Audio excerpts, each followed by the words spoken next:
So we're going to have potential energy initial plus work equals what kind of energy exists at the end?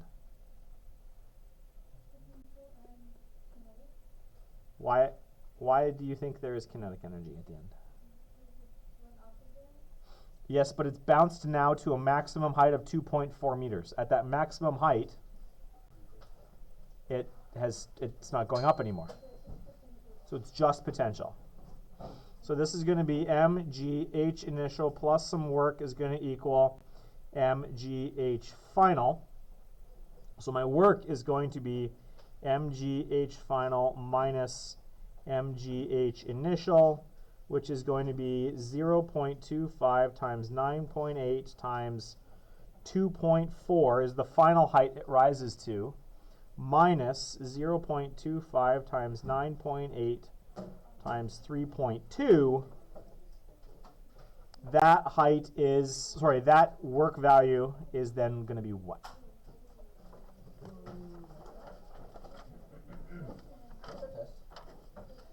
Answer my question. Well, look at this. You have to go through this. I will let you know when it's important that you know. Brendan, what's the value you got? Okay.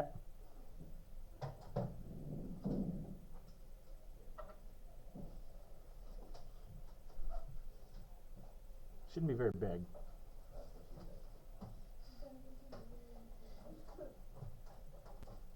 I got negative 1.96. Perfect. That is what you're looking for. And in the answer key that I didn't give you, the answer is right there. See? Right there. 1.96 joules.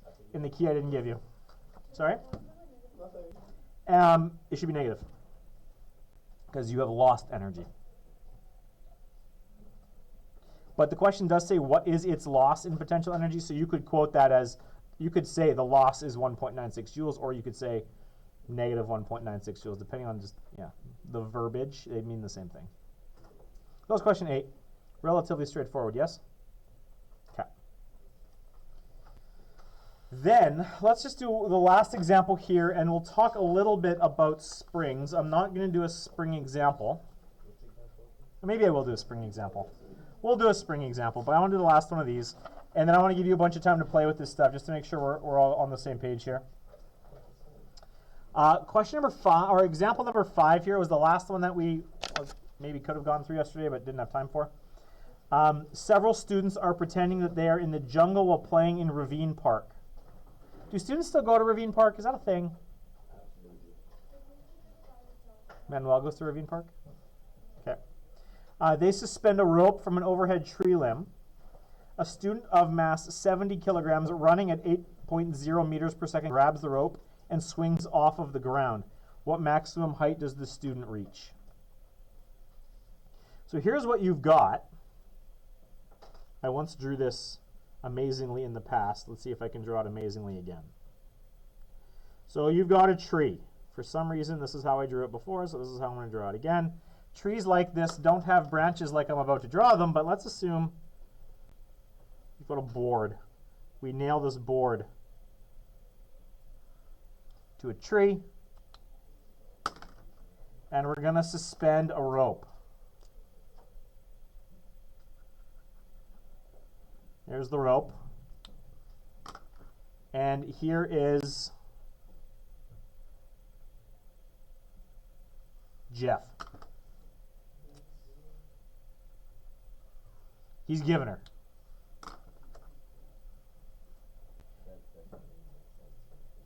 Sorry? You understand the drawing? No, I totally understand it. Okay. I'm just saying that board, like that, on the tree. Yeah. Oh, yeah, the structural engineering is terrible. So Jeff's giving her, he's going to grab the rope, and all of his kinetic energy at this stage is going to get converted into potential energy as he rises up into the air, eventually looking like this. There's a rope. Here, how did I draw this before? I was pretty proud of this one before. There he is.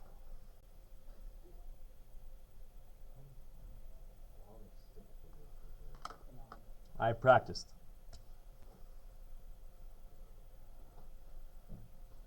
Question we're being asked. What is that height?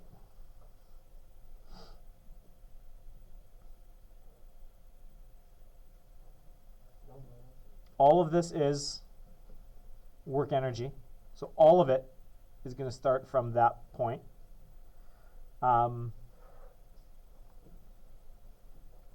Energy initial plus work equals energy final. So what kind of energy does he have at the beginning? What kind of energy does he have at the end? And is there any work done that is mentioned in the question?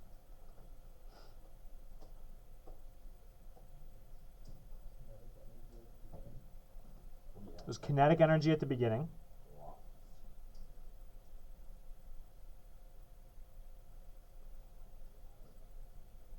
As far as this problem, the way it's worded and all that stuff is concerned, is there any work being done?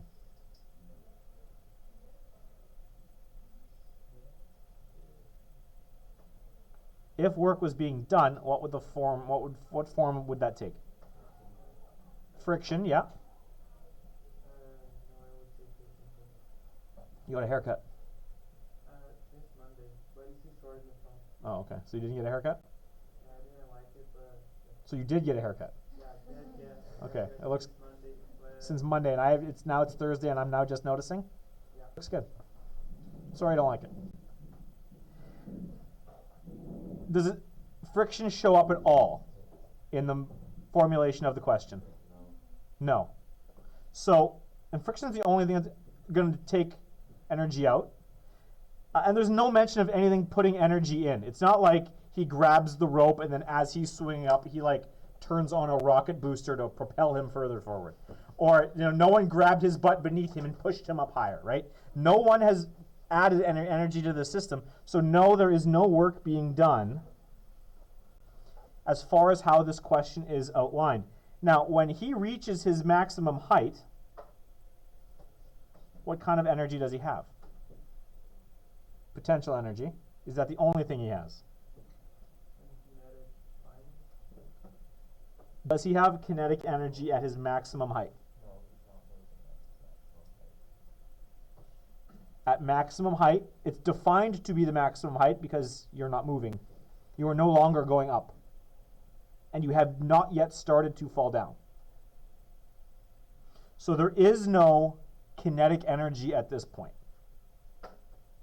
All we want to know is at the absolute maximum, as he starts to swing back down, it'll be like, it will start to go negative again, but we're not there. It's just at the top. So this is all we've got. We've got a kinetic energy initial and equals a potential energy final. So we're going to have 1/2 mv initial squared equals 1/2, nope, I lied, equals mgh final. So we can put some values in here. This person weighs 70 kilograms, but we have no work term here. So we can cancel out the masses, which is really interesting. So we're going to have 1/2 8, which is our initial velocity squared, is going to equal 9.8 hf. So what's that final height going to be?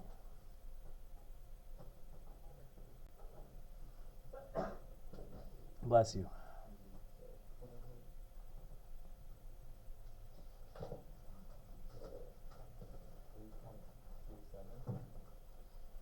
.27 meters. Can someone confirm Zaid's result? Cool. The interesting thing here is the masses cancel. How fast would a 60 kilogram student have to run to reach the same height as the 70 kilogram student?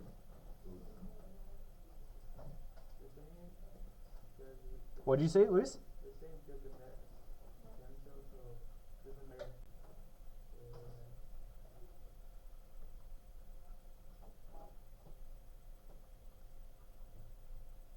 You bet.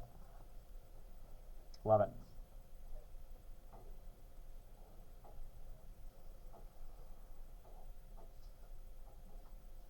So let's look at one more style of question. I don't have a lot of these, but I do have a few. Unfortunately, I have to take up one of them. I think I've got 5 that I'm giving you. Flip the page. Find me this page here. I have not yet given you any examples of what it would look like to include potential energy for a spring. So I figure, I've given you some questions here. I just want to do one of these with you just to make sure that we're feeling okay about all of this. And then I will release you. You spend the rest of the class working on just figuring this stuff out. Number 5 is the one I want to do together. We're going to do this as an example.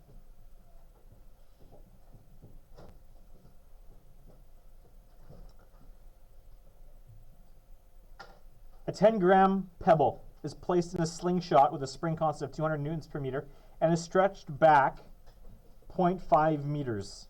What is the maximum velocity the pebble will acquire? That's cool. So let's draw a slingshot.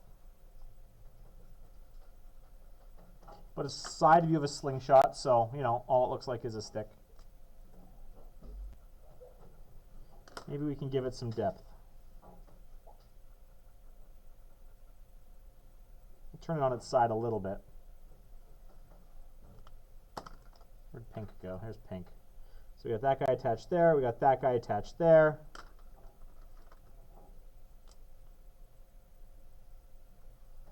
And we've got a pebble. What is going on here? There we go. It all starts, like dynamics, all started with F net equals ma. This all starts with work energy theorem. What kind of energy does our pebble have to start? What kind of potential energy?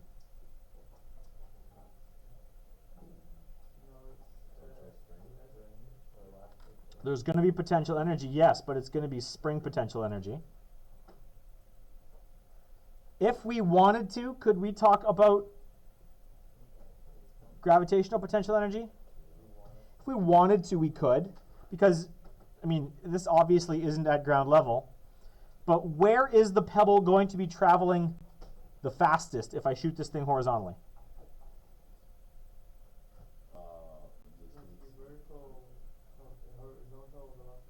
But where is it going to be the fastest it's ever going to be? As soon as it leaves the elastic, yes.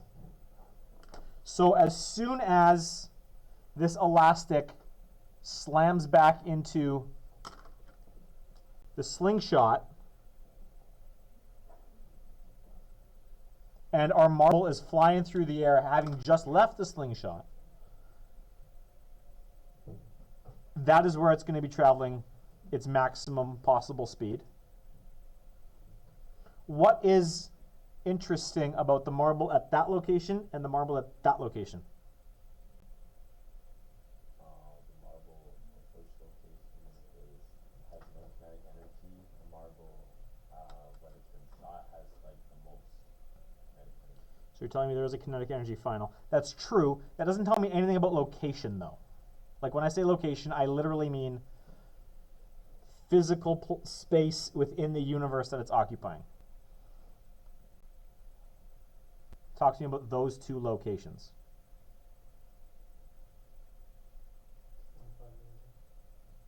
Sorry? That's true. What else do we know?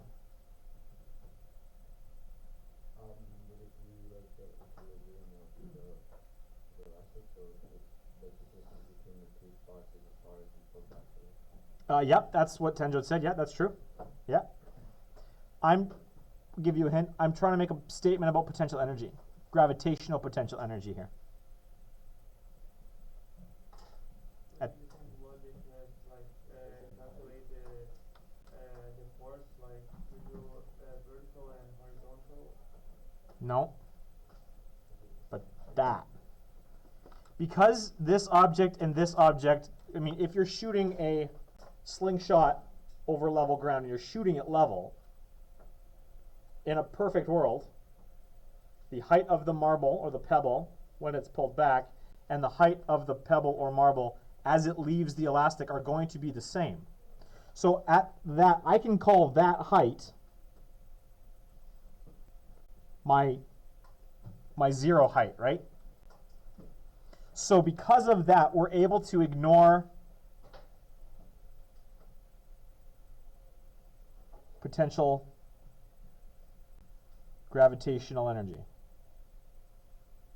Do you see the point I'm trying to make here?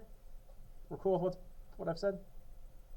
Because we don't, like we did with the velocity, the maximum speed, so we don't care about the when it's going to fall or anything else. Sure. If I shot this thing downwards, though, all of a sudden I would have to, or upwards even, all of a sudden I would have to start taking into account gravitational potential energy. But typically we shoot a slingshot sideways. This is how it's being shot. So this is what we've got. And as far as the question is concerned, is there any work being done between here and here? No. As the pebble flies, yeah, it's going to experience air resistance. But in this, it's not going to.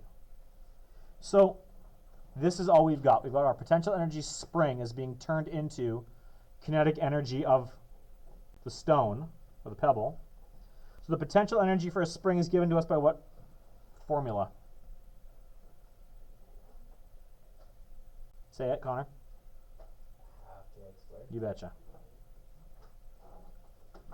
So a half kx squared is going to equal a half mv squared.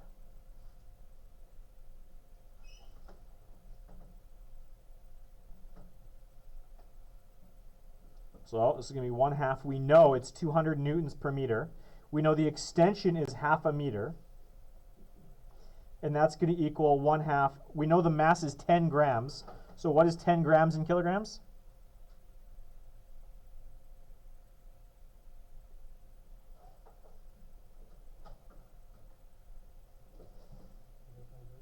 Zero 0.01, good. V squared.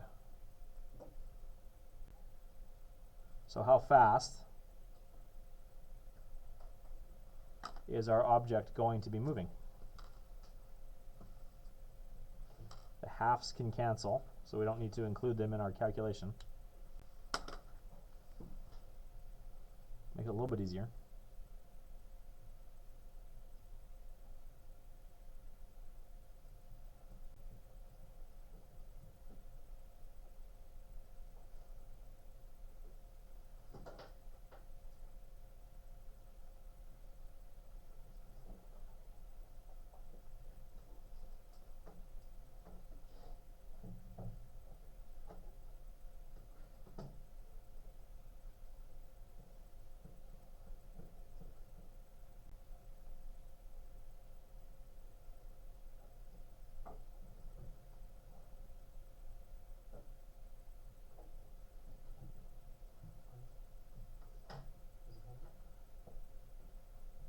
Good question.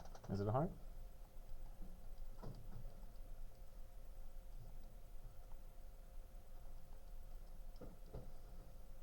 I didn't get 100.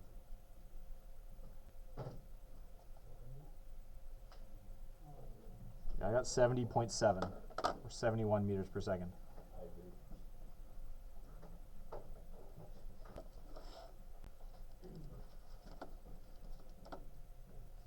Which is 254 kilometers per hour. Just to put that in a perspective. What? That's 254 kilometers per hour. That slingshot is, or that stone is just trucking.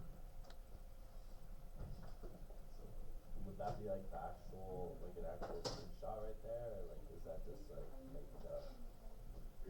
That's a good question. I don't know.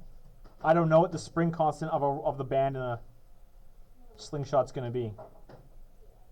I've seen people shoot through plywood with a slingshot, so I'm willing to bet these are reasonable values. I saw someone, plywood with the they put a marble through a piece of plywood with a slingshot, yeah. like like 1/4-inch plywood. You can do a lot of damage with a slingshot. That's why it's been a useful hunting tool forever. So that's it. So this is how, I mean, ultimately, fundamentally, nothing has changed here. We're just now bringing in an additional form of potential energy. And this is what you're going to need when we go and talk about this bungee. Because, well, the opposite thing is actually going to happen here. When you throw your little egg off of the platform, what kind of energy is it going to have to start? It's going to have what kind of potential energy? Gravitational potential. And as the object falls, it's going to be gathering kinetic energy. But then at the bottom, it's going to start to stretch this thing, like a bungee jumper would, gaining what kind of energy? Potential swing. Elastic potential energy. So what you've got from the beginning to the end is you've got gravitational that's turning completely into spring, because you gained a bunch of kinetic energy and then all that kinetic energy was lost again at the bottom. Ideally, you want no kinetic energy at the bottom, because if you have kinetic energy at the bottom, what's going to happen to your egg? It's going to plow into the ground. So what we're going to do is we're actually going to, our expression for this activity is going to be a little different. You're going to have gravitational potential energy here and spring potential energy over here. But in this one, you see what that kind of is looking like. So I think there's about a half hour left in class, maybe 35 minutes. What I want you to do is I want you to do the rest of these work energy problems. As you get the handle on these things, they'll go quicker. Just like that one and the page 4. The rest. Except for that number 10. I want you to do 9, 11, 12, 13, 14, and then the spring ones 1 to 4. And I'll come around and I'll help you as is necessary. Question 13 is a gooder. 13 brings back the incline stuff I gave you last chapter. I like 13. Not a good thing, sir. 1, 2, 3, 4, 6, 7.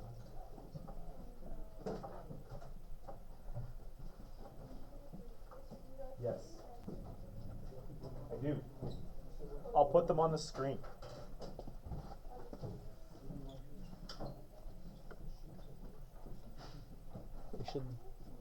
I don't have the spring ones, the 4 spring ones. I'd have to do them to get you a key. But these are the values that should give me the rest of up to 14.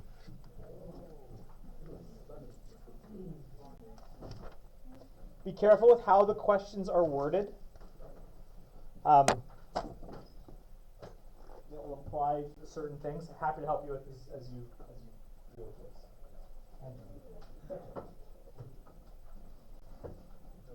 Where did James go? He's here today. Clearly. Right. Yes, no, James is not around. You may.